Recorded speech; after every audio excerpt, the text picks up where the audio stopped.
you are just done with life, done with things, just you've had enough.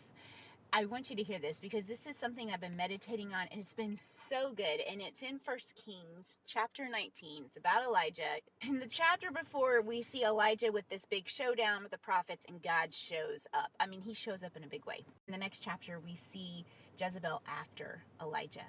And Elijah is just finished. He's done. He's so tired of everything. He's so tired of fighting, tired of it all. And he basically goes out under this tree in the middle of nowhere and just basically says, I'm done. I want to die. I'm done.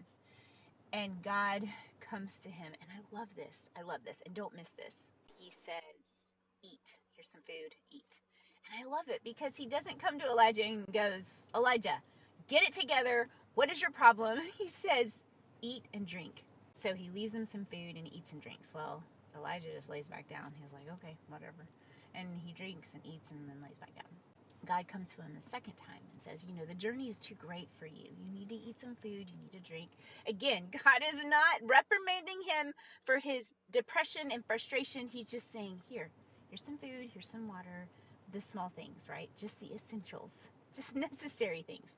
And then he gets up and he goes on his way on this journey. But he kind of goes for 40 days and 40 nights, just like to this other place where there's like a cave, and he's sitting there and God comes to him again and he said, Elijah, what are you doing here?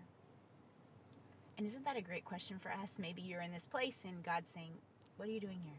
So at that point, when God asked him that question, Elijah finally gets down to the bottom of what's really bugging him. And he's like, I've been very zealous for the Lord. I've been doing all these things for God. And all I get is grief, and I feel like I'm just like the only one.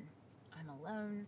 I am the only one. And I think that was at the root of Elijah's problem, is he felt utterly alone.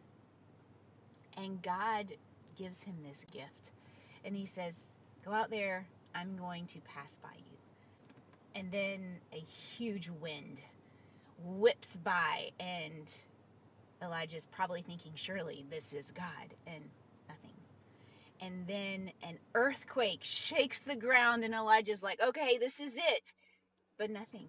And then a great fire happens, and Elijah thinks, surely this is God, but no, nothing.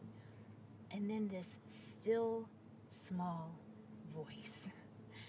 And this is where Elijah comes face to face with God in his gentleness. And God asks him again, what are you doing here? And Elijah repeats almost word for word, been very zealous for you, been doing all these things, and I feel like I'm the only one.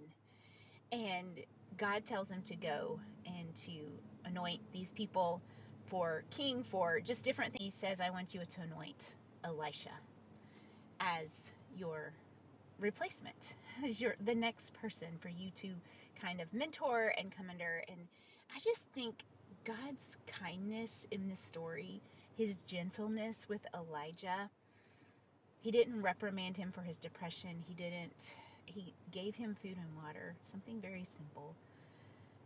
And then he was gentle with him and meeting him in a still small voice. And just asking him that question, what are you doing here? And Elijah was able to finally verbalize what was at the bottom of it, the root of it. And he just felt so alone.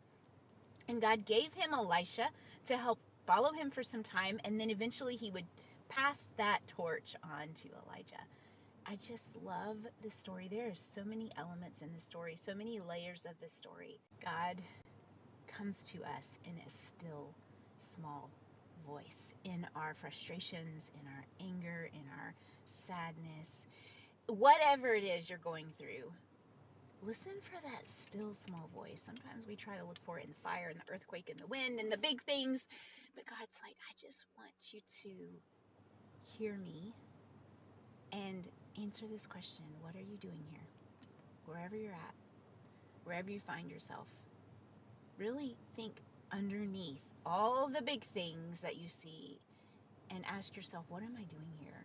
And maybe come up with one word. God, I'm angry. God, I'm sad. God, I am so tired. I am alone. I feel lonely. All of these things are verbalizing what really is at the root. Anyways, I've been encouraged by that chapter. I hope it encourages you too.